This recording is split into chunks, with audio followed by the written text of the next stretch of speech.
यौ बाबू एक बेर तो सुनल छल जे भगवान कृष्ण माखन चोरी करैत पकड़ा गला तो हुनका यशोदा मैया ओखरि से बांधि देलथिन। लेकिन आई ई बर कोन एहन अपराध केलथि जे हिनका ओखरि से बांधि कऽ आ तकर बाद धान कुटबायल जा रहल छनि। चित चोरवा आए बन्हलन है, चित चोरवा आए मान गुमान गमालन है, सब मान गुमान गमालन है। चित चोरवा आए बन्हलन है,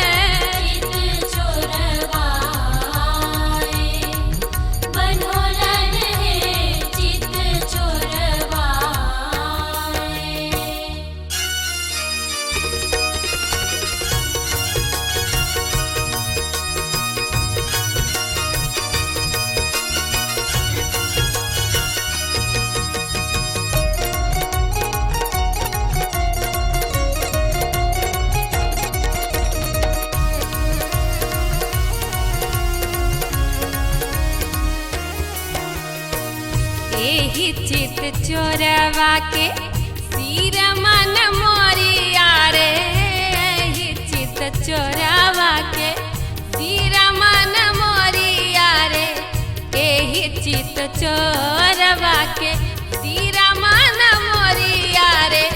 चोरवा छवि चहरोलन है, चोरवा छवि चहरोलन रे।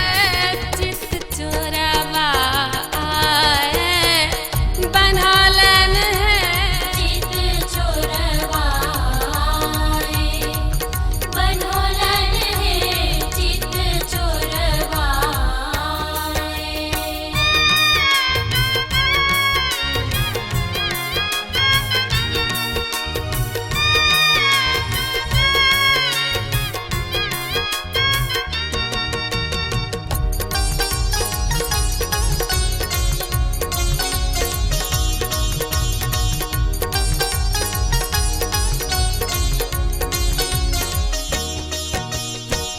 कथी के रउखरी का दिया के मुसरवा रे, कथी के रउखरी, कथी के मुसरवा रे, कथी के रउखरी, कथी के मुसरवा रे।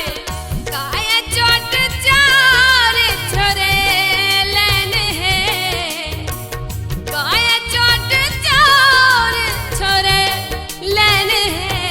चित चोरवा आए बन्हलन है, चित चोरवा आए बन्हलन है, चित चोरवा आए।